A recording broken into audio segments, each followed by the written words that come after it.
This meeting is being recorded. So here we go. For those that haven't played with Photoshop in the last couple weeks, if you've tried to save an image, it doesn't want to save anymore. So let me go to Photoshop and minimize that. Can everybody see? Yep. Good. An image I shot a couple nights ago at the state capitol. Cool place to go photograph. A lot of fun.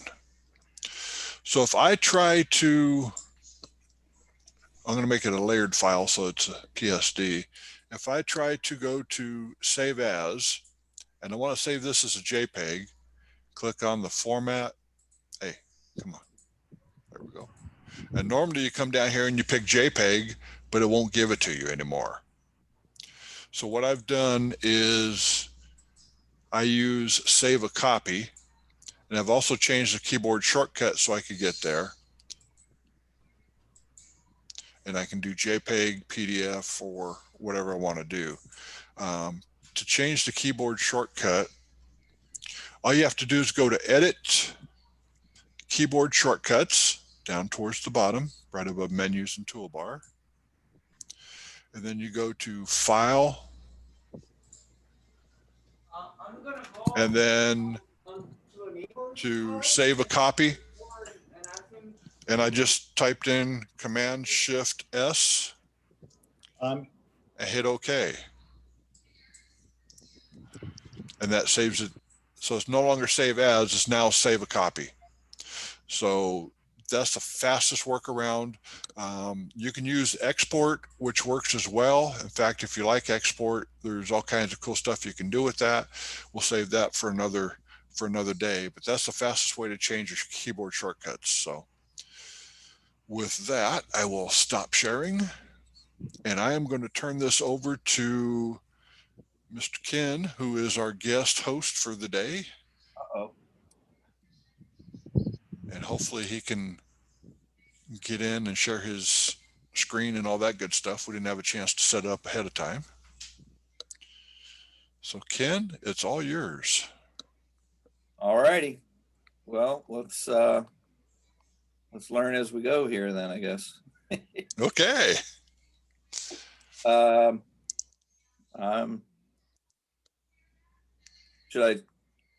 When I hit share screen, I get a couple of options.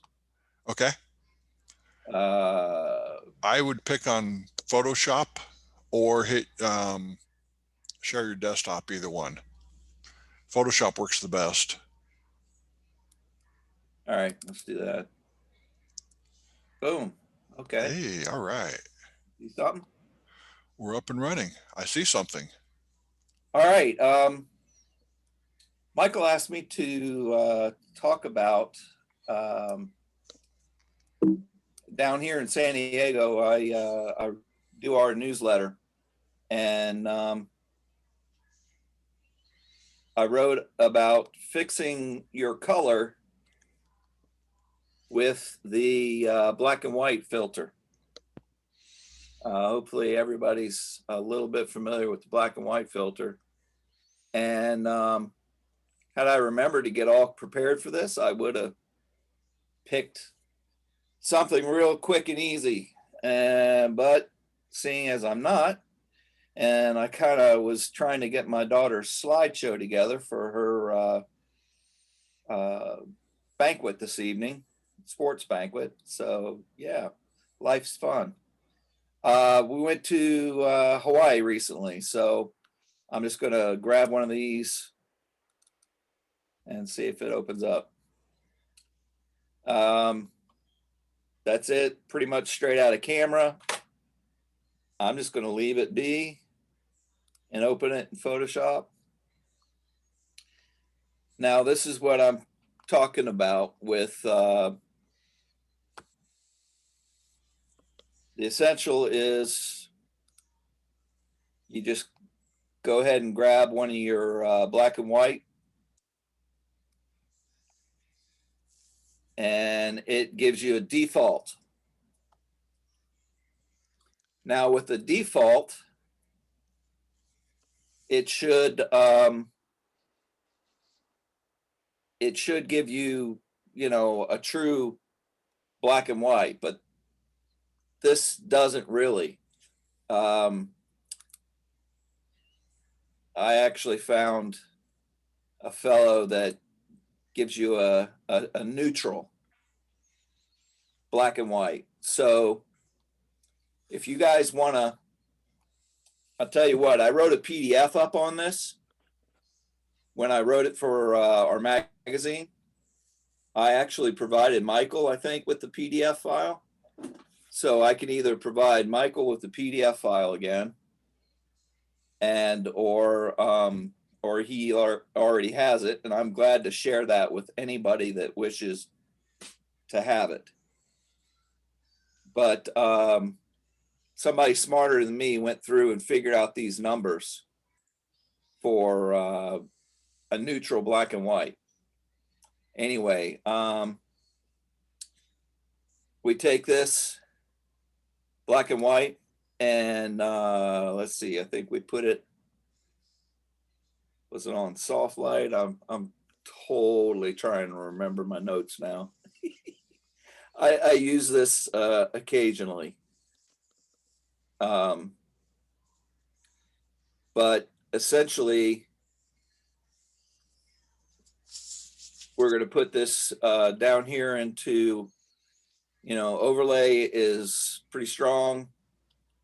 Hard light, soft light, those are a few different things. But actually, luminosity is what we want. And the black and white is not doing anything right now. But now is where we have some fun. So in my article that I wrote, Kit Cochran, you guys know him. He likes shooting his nature, and he had a particular stream coming downhill, and there was some colors that needed a little extra boost. Here I got greens that are looking a little gimpy. So, you know, sliding this back and forth. Now hopefully you could see that on the screen a little bit. I'm isolating my greens on the screen there. And what if you don't know what your screen, what your colors are that you want to isolate? You can grab that little handy hand there, click on that, and then just lean over, grab that, and you go, oh, that's more affected by the yellows than the greens. I thought that was green. So maybe we don't want that looking so bright, so we tone that down. And then let's find that down there. Oh, look at that. That must be all the reds. And you go, well, wait a minute. That's kind of doing this big global thing. Well, if you like what it did for this area, you got your mask right over here. Say, okay, I don't want it to affect that lighthouse at all. Actually, I want the lighthouse to go bright. So we'll just take a quick mask here, brush. Let me see what size my brush is. There he is. That's good enough. And I'll just cover over my lighthouse here.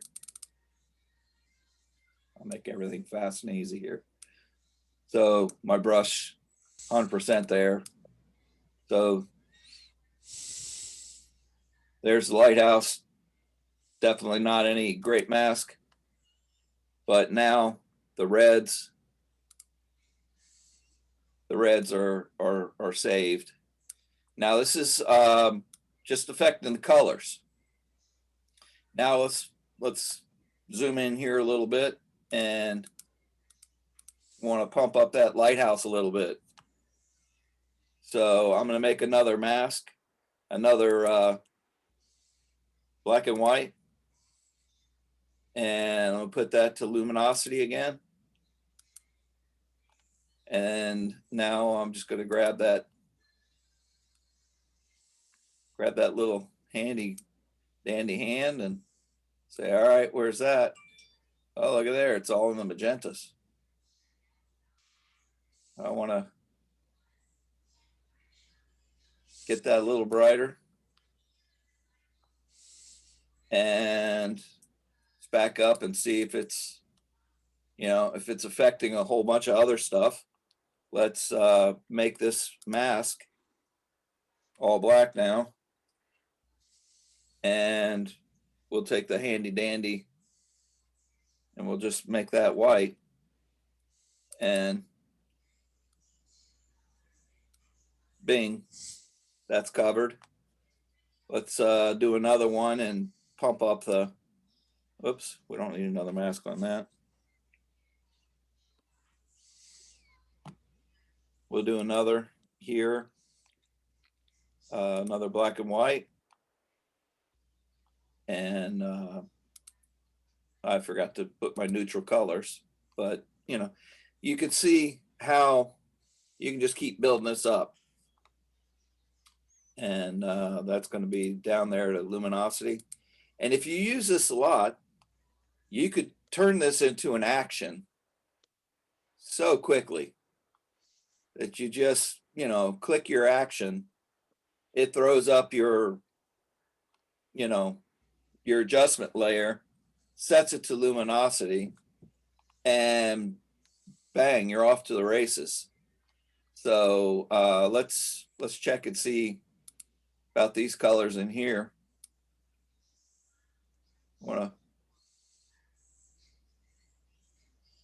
I don't know. Want to do that down there a little bit, but we don't want the top maybe so much. So bingo bango, we back here again, and oops, got to make sure you're doing your, so you could, take your time and do this stuff the right way. But I mean, you could see how quickly, that's changing everything. Has anybody got a question on that at all? If you take the color slider or the finger color picker up there, Yeah. and you slide it up, does it do the same thing as sliding it left and right? Let's check. So I just set it on a color, and I'm doing it left and right. I guess it does. It's doing a little.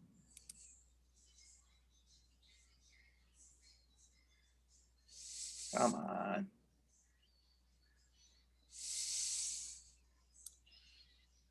I've always slid it left and right. I mean, Okay. even the picture shows you left and right. The way you slide your sliders is left and right. So I like to be a rebel. That's why I ask. yeah. So I mean, basically that's it in a nutshell. If you want to play around with how bright something is in those areas, luminosities and so forth, I would probably jump into creating luminosity masks or use blend diffs. But essentially, here, let's see if I can do something real quick with. Do you guys use blend diff a lot? I don't know. Occasionally. Yeah. Occasionally we do, yeah. If we just pump a curve on there.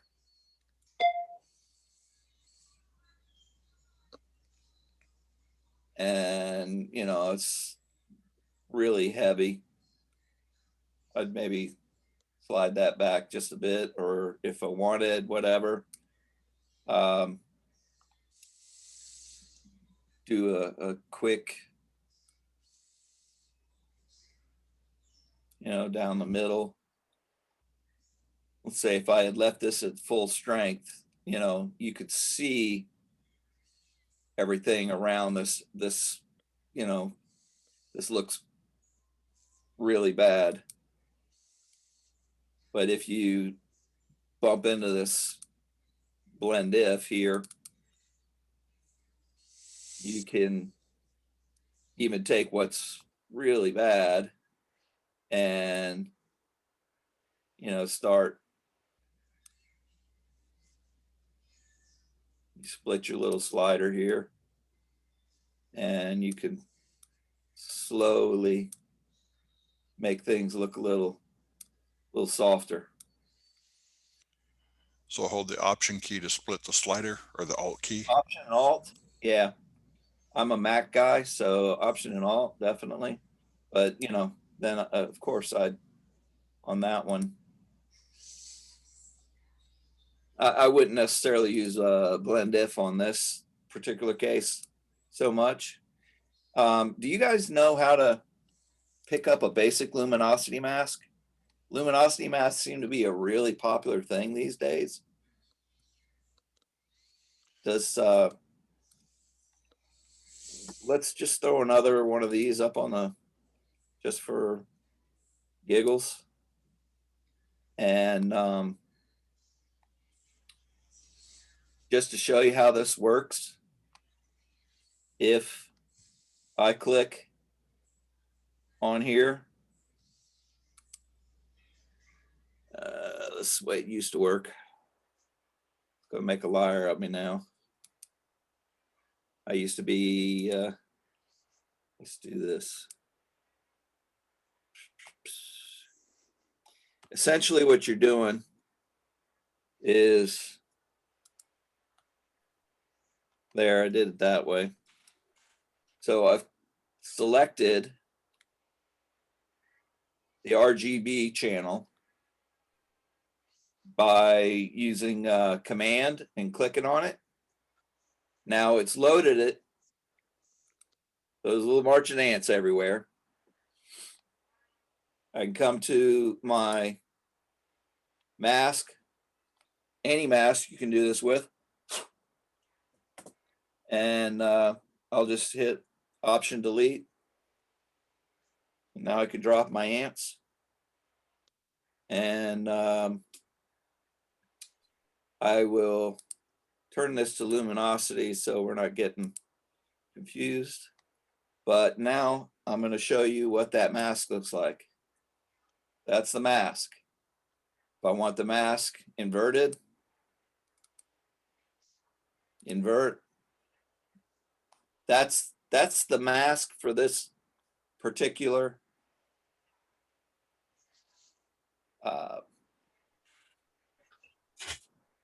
example here. That's the mask for that black and white right now. And you go, wow, that could be useful, but I don't want all this down here. Maybe I want just a particular area. Maybe I want to do something with the waves up here. Well, you got this really nice mask. You could, go to levels and maybe focus in on the waves a little bit more by crunching that up a little. But now that mask is totally, you can't go back if I commit to this. So again, this would be where you might just do levels on top of that and connect it to the bottom to where you just were. Now you could crunch that area a little bit. So you did a clipping mask on there? Did a clipping mask. I'm sorry. Sometimes I just get moving. Yeah, so it's a clipping mask. And now I've isolated more of that. Sometimes what you might want to do also if you want another mask, grab whatever you got there, put it in into another folder. Now you've got a group, and then you can put a mask on that. And now you got a mask of what's in your group.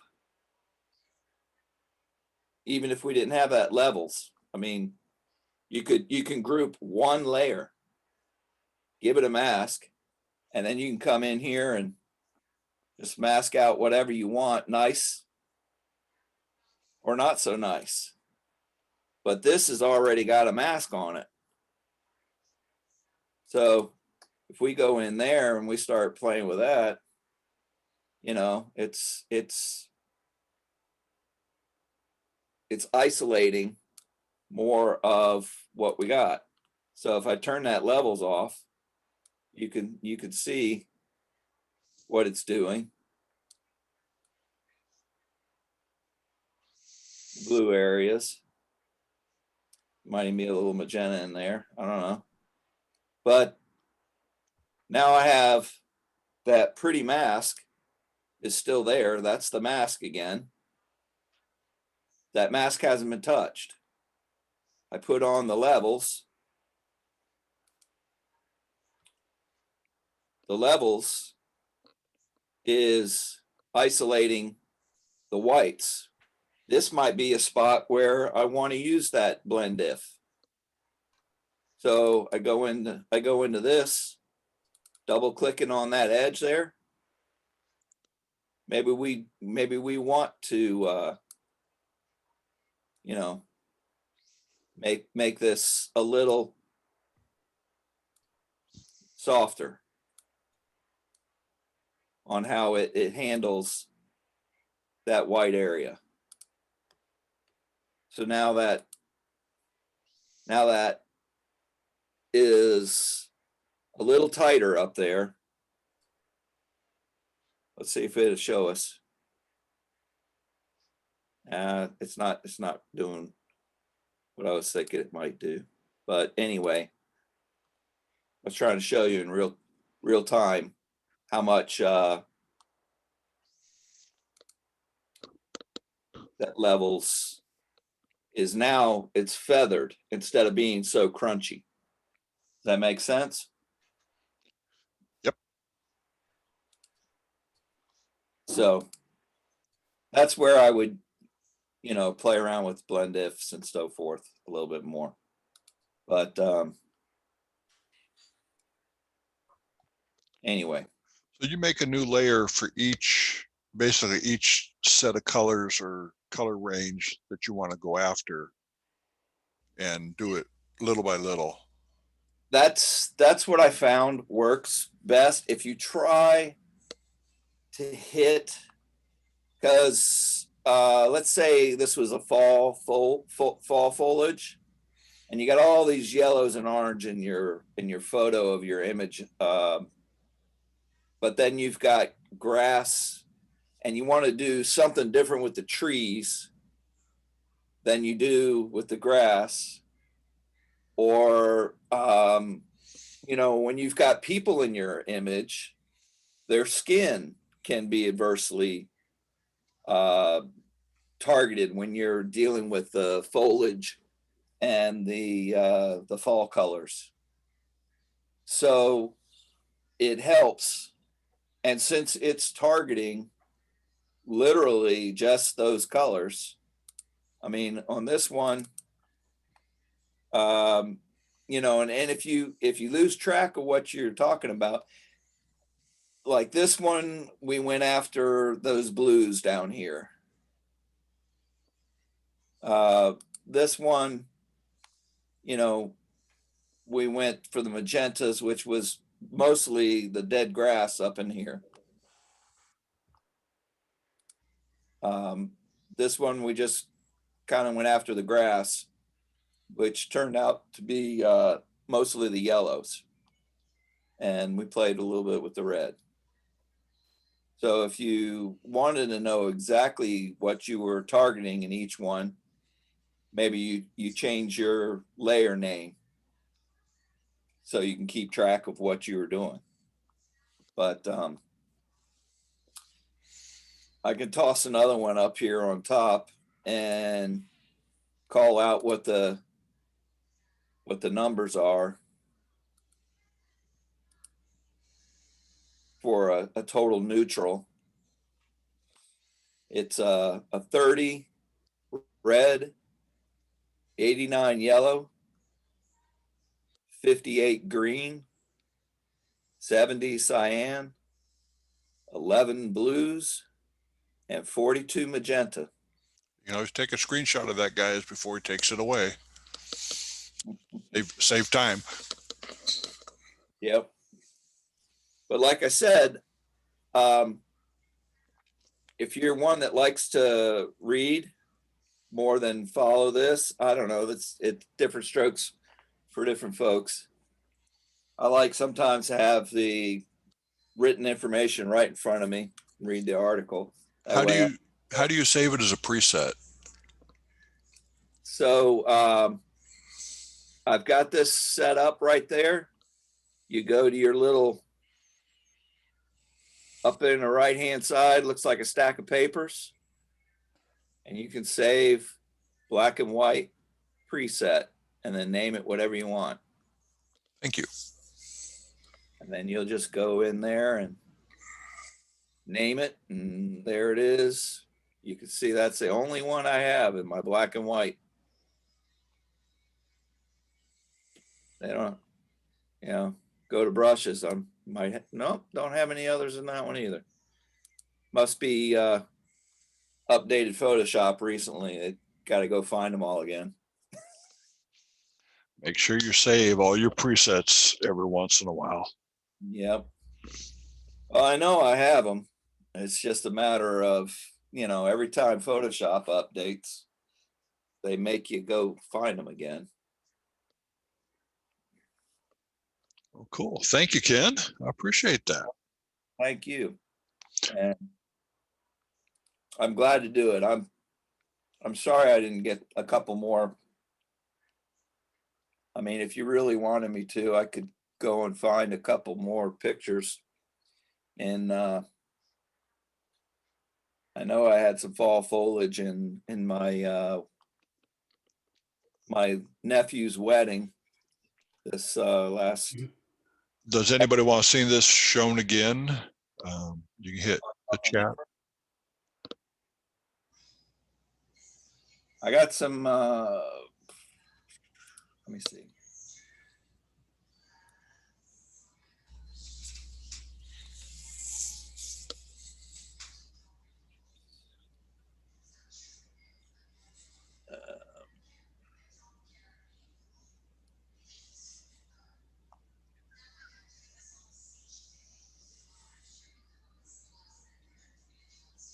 My daughter's prom. You might not appreciate it.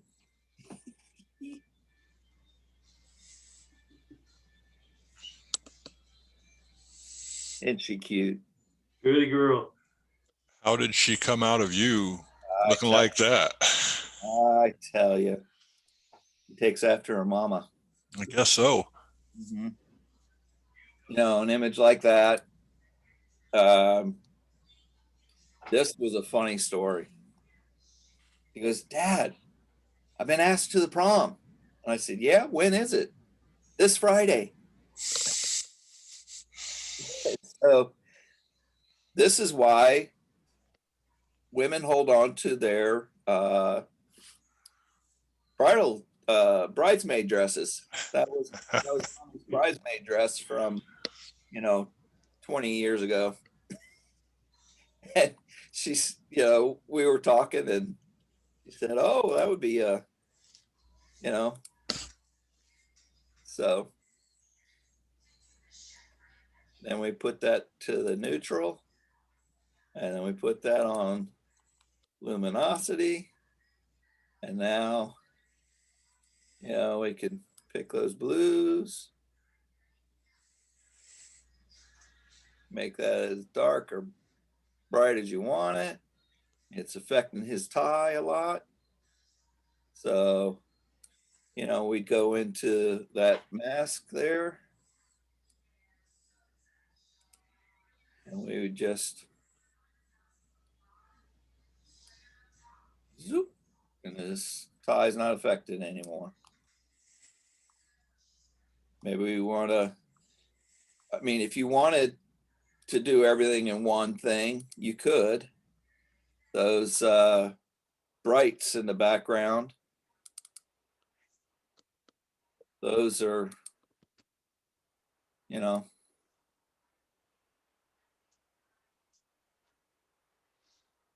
so, and that tree over there got kind of flashed out a little bit, but that's another trick. You're gonna have to take care of that.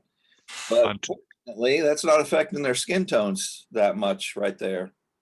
So, or after, yeah, So essentially, you're creating a color mixer that can be used in Photoshop. this is just another way skinning the cat. I mean, you could go back to your favorites, you know, color balance and hue and saturation, but this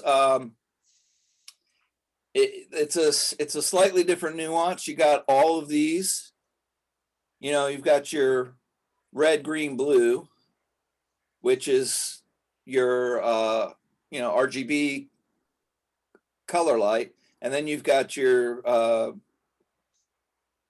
yellow, cyan, magenta, which is your four color.